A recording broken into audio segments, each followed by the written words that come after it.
सो 20 के पेपर में अगर कोई डाउट हो तो बताइए। एक क्वेश्चन का आंसर मैच नहीं हुआ था ना, वो कोलमोग्रो नहीं, कौन सा टेस्ट था, विल्कोक्सन साइन राइट टेस्ट। उसका दूसरा, हाँ उसका दूसरा अप्रोच है, उसका कुछ अप्रोच है कुछ इस तरह से है उसका, क्योंकि वन साइडेड टेस्ट था और सैंपल साइज जस्ट 4 था, तो सैंपल साइज जस्ट 4 होता है, तो उसमें कुछ ऐसा एक अप्रोच है, ये कुछ ऐसा होता है I time Z I from 1 to जो भी है n, तो ये कुछ ऐसा बन जाता है z1 plus 2z 2 plus 2 3z3 plus 4z4, इस तरह से, जहां पे zi जो होगा इट विल टेक वैल्यू 0 1 इस तरह से, है ना, इसका कुछ ऐसा रहता है, तो इसका कुछ इस तरह का अप्रोच देख रहा था मैं, तो इसकी वैल्यू या तो 0 या 1 होगी, इस तरह से आपको देखना है। एंड फिर t प्लस की वैल्यू कहाँ तक जाएगी, अगर 1 रख दो सारी वैल्यू तो कहाँ तक आएगी, तो आपने देखा होगा कुछ इस तरह का एक रिजल्ट होता है n इंटू n प्लस 1/2, तो यहाँ पे n को 4 रखोगे तो क्या आता है 0 to, है ना, मान लो इसको इंक्लूड कर दूं मैं, 0 to 10 हो जाएगी, इस तरह से कुछ होता है। तो उसमें क्या है, अब आपको देखना होता है t प्लस की पॉसिबल वैल्यूज क्या है, तो मेनली जो पेयर सेलेक्ट करने थे यहाँ पे हमें क्या पूछा था, t plus less than equal to 5 है, इसकी क्या प्रोबेबिलिटी पूछी थी ना, तो इस केस में क्या है इसके पास, जब n 4 है जस्ट, तो इस केस में आपको पेयर बनाना है कि z1 z2 z3 z4 जो है लेस देन इक्वल टू 5, नहीं t प्लस की वैल्यू क्या क्या हो सकती है सोचो, तो आपके पास क्या क्या पेयर आएगा, पॉसिबल पेयर कितने पेयर आएंगे टोटल, कैसे सही करेंगे, हाँ टोटल कितनी पॉसिबिलिटी है, ईच जेडाई या तो 0 या 1 होगा, है ना, ये मैं क्वेश्चन डिस्कस कर रहा हूँ, ये क्वेश्चन 49 है गेट 2020 का, है ना, जिसमें t प्लस 1 है, विल्कोक्सन साइन रैंक टेस्ट है, और वहां पर टेस्ट करना है थीटा लेस देन 0 वर्सेस, नहीं theta equal to 0 versus theta less than 0, तो उसका कुछ ये अप्रोच, जब n सैंपल साइज 4 हो, तो यहाँ पे अगर आप पेयर बनाएंगे z1 z2 z3 z4 का, तो टोटल कितने पेयर बनेंगे इसके अकॉर्डिंग, zi की वैल्यू 0 या 1 हो सकती है, तो हमारे पास सैंपल स्पेस में कितने एलिमेंट होंगे टोटल, तो 4 है ना, z1 z2 z3 z4 बनेगा इस तरह से, सो टोटल पॉसिबिलिटी क्या होगी हमारे पास इस पेयर की, what is the total number of, क्या बोलते हैं उसे, 4 टपल, है ना, ऑर्डर पेयर 2 का होता है, ट्रिपलेट 3 का, ये 4 टपल है, कितने होंगे टोटल, सोच बताइए, मतलब सैंपल स्पेस में कितने एलिमेंट होंगे, अगर उस तरीके से सोचे हम तो,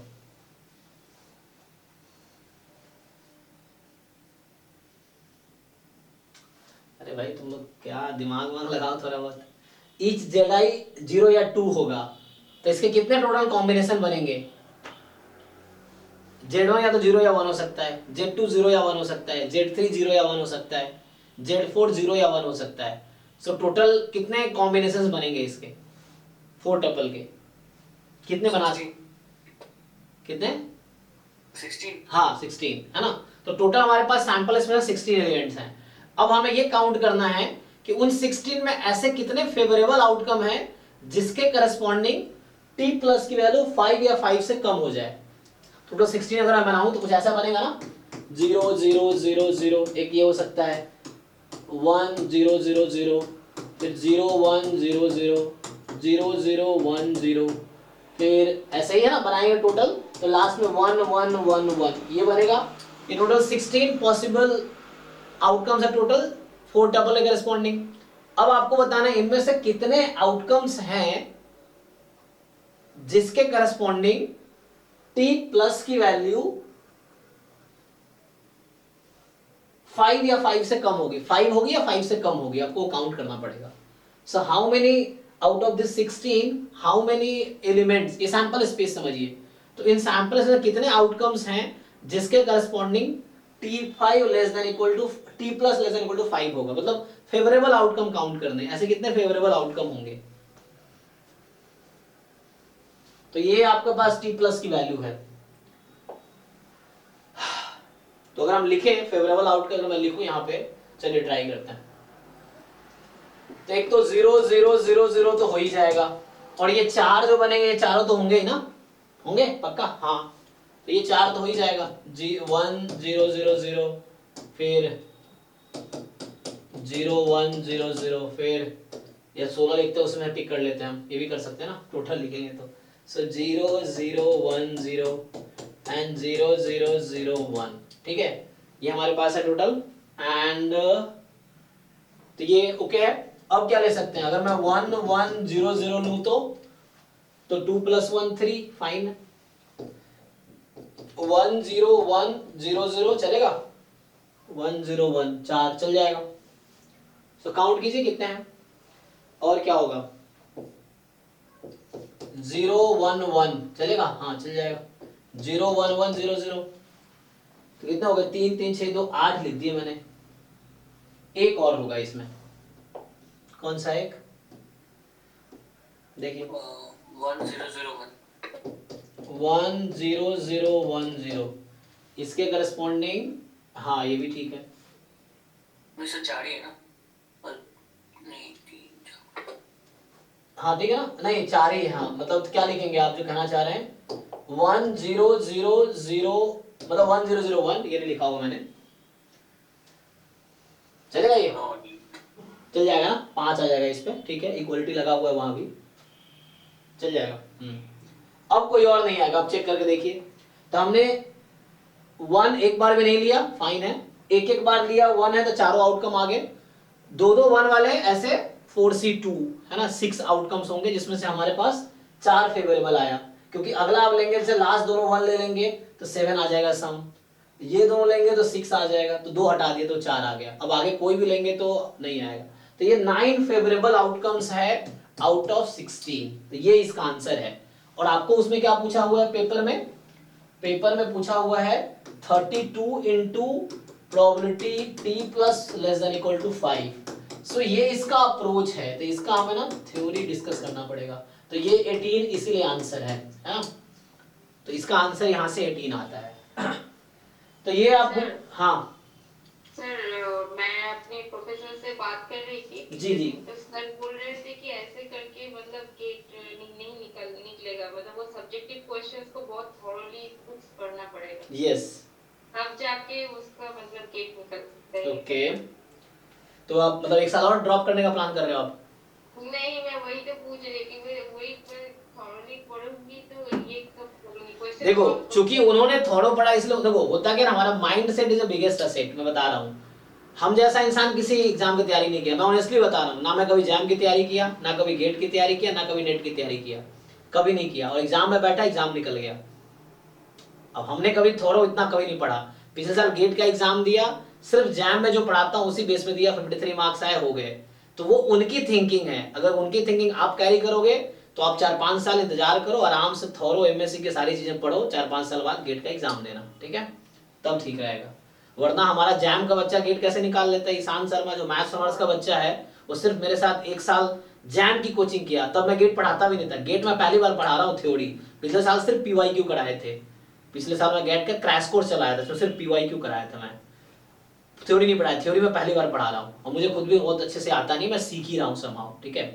तो और वो ईशान शर्मा जो मैथ्स ऑनर्स से ड्यू से मैथ्स ऑनर्स किया है, वो लड़का सिर्फ 1 साल जैम की कोचिंग किया, वो 17 रैंक ले आता है 40 मार्क्स लाके, तो आपके प्रोफेसर के हिसाब से उसका नहीं निकलना चाहिए, तो थोड़ा तो पढ़ा ही नहीं, तो एमएससी अब एडमिशन लिया इस बार कानपुर में, उससे पहले तो वो मैथ्स ऑनर्स, उसने कभी स्टैट्स पढ़ा ही नहीं था, उसने जो स्टैट्स पढ़ा सिर्फ मेरे से ही पढ़ा जैम के दौरान, कैसे निकल गया उसका एग्जाम,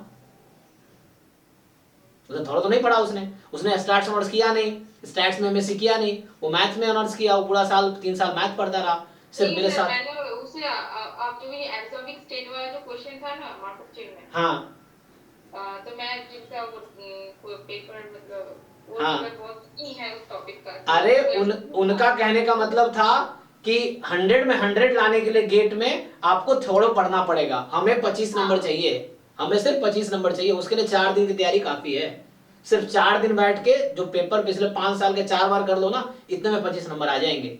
हाँ सर बोल रहे थे कि वो बोल रहे थे कि वो क्वेश्चन सॉल्व करने के लिए थोड़ा सा बुक पढ़ना पड़ेगा, तो पढ़ो ना, पढ़ क्यों नहीं रहे आप, इतने 2 साल में एमएससी किया, 3 साल बीएस किया, क्या कर रहे थे,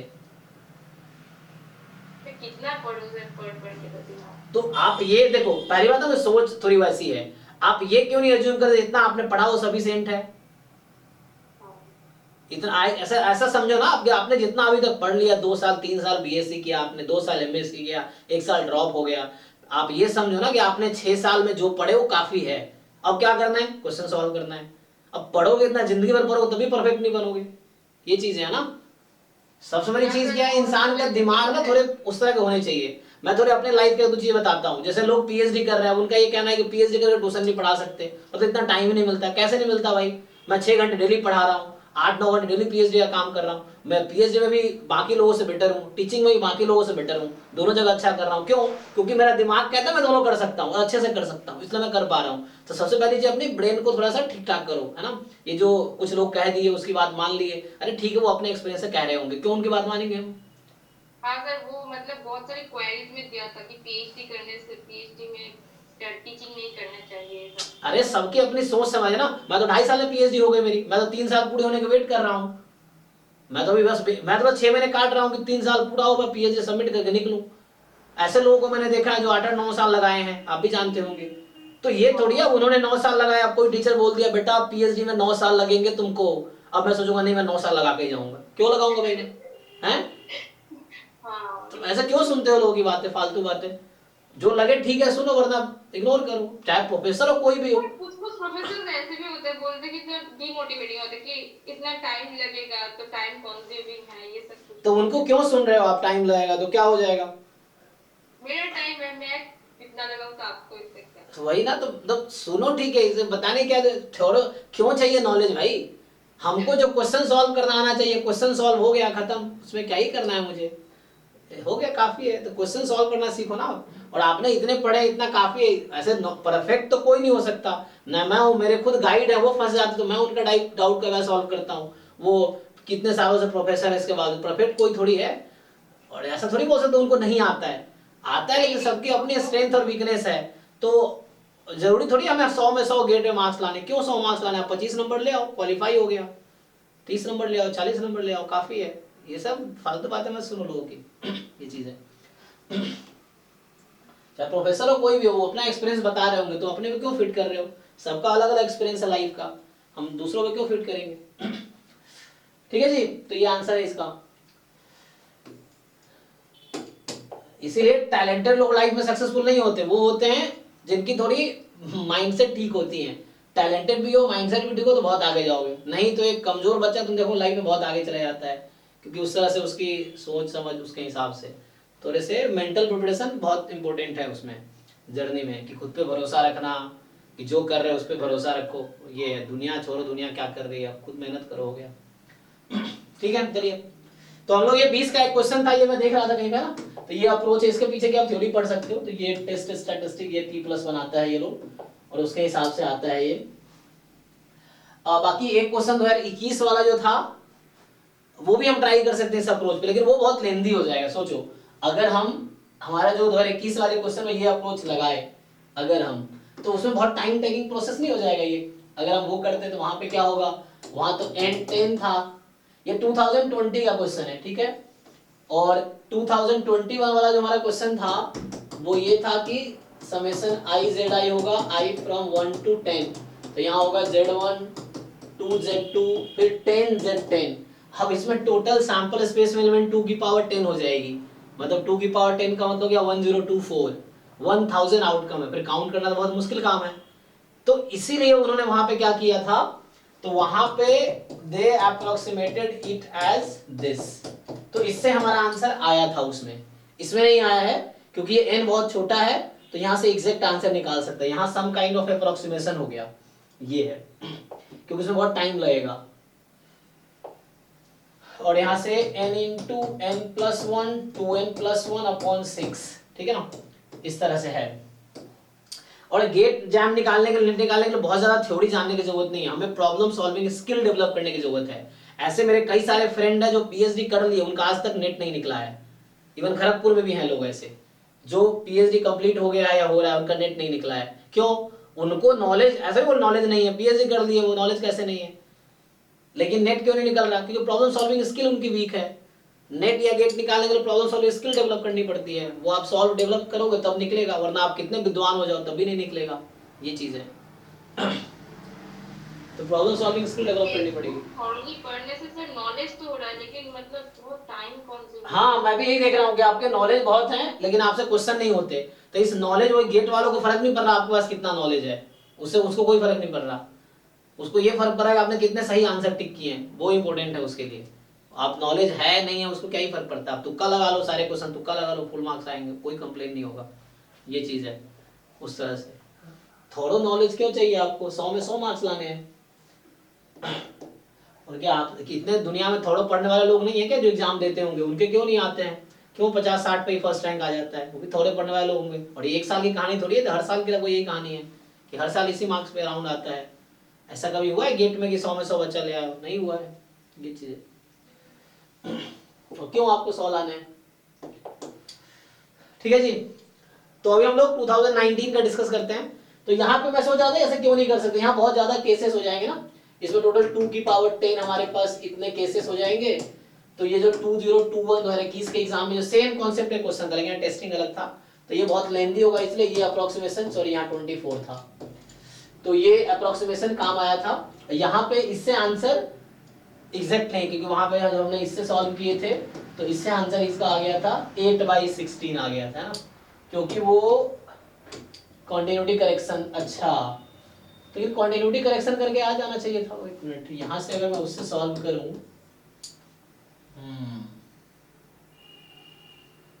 यस आ सकता है अगर मैं कॉन्टिन्यूटी करेक्शन यूज करूं। यहाँ इक्वलिटी है ना, तो जब आप नॉर्मल में ब्रेक करते हैं इसको, तो जैसे हमने ब्रेक किया था 5, ये आ गया था ना, n इंटू एन प्लस है ना 5, यहाँ पे कुछ आ जाएगा 4 5 और यहाँ पे कितना 11 जो भी है, तो 4 इंटू 5 इंटू 9/24 इस तरह से डिस्ट्रीब्यूशन था। अब इसका जो है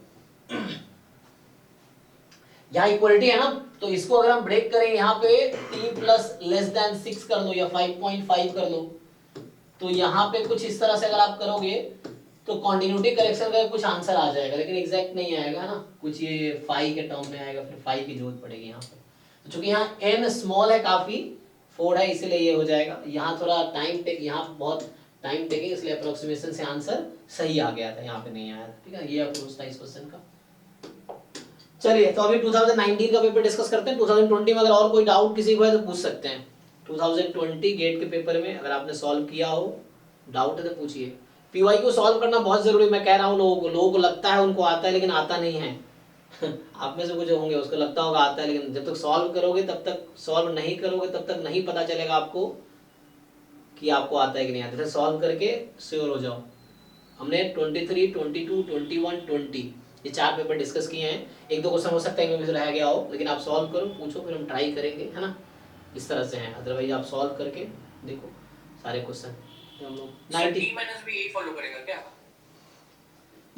क्या टी माइनस जैसे टी प्लस फॉलो कर रहा है ना ये, मतलब हाँ, तो टी माइनस भी इसका देखना पड़ेगा। टी प्लस का तो है ये, टी माइनस का पता है। ये टी प्लस यहाँ पे ये लोग एक्चुअली मुझे टेस्ट स्टैटिस्टिक्स वही टी प्लस ले रहे हैं। वहां पे हमने कुछ किया था ना कि W इज क्या लिया था उसमें तो जैसे मिनिमम रहता है ना, minimum T plus and T minus, तो ये तो टी प्लस के हिसाब से डिस्क हुआ है। तो अगर टी माइनस आ गया एग्जाम में तो उसका भी देखना पड़ेगा क्या डिस्ट्रीब्यूशन है होगा इसका थ्योरी देखना पड़ेगा, क्योंकि ये विल्कोक्सन साइमन की थ्योरी पढ़नी पड़ेगी। देखते हो सर डाटा कुछ ऐसे मिल नहीं रहा डायरेक्टली, जो भी है वो टेबल के फॉर्म में है, डेटा है तो दिया हुआ है। हाँ, थ्योरेटिकली ज्यादा इन लोगों ने इस तरह डिस्कस नहीं किया। ये जैसे अभी प्रॉब्लम ही कहीं मैं देख रहा था ये, तो यहाँ समझ आया कि हाँ ये अप्रोच भी लगा सकते हैं, तो वहां से ये समझ आया कि इस तरह से है, तो प्रॉब्लम के थ्रू समझ आता है। वैसे हाँ, बुक्स में जो है डेटा के थ्रू ही समझा रखा है उन्होंने, जो भी कर रखा है। तो डिस्ट्रीब्यूशन, लेकिन मुझे देखना पड़ेगा, मैं श्योर तो नहीं टी माइनस भी ऐसा फॉलो करेगा। टी प्लस के लिए तो है ये था, इसके लिए डिस्ट्रीब्यूशन है। टी माइनस के लिए देखना पड़ेगा, पर मुझे लगता है कि क्योंकि क्या मीडियन सही वो देख रहे थे ना हम लोग।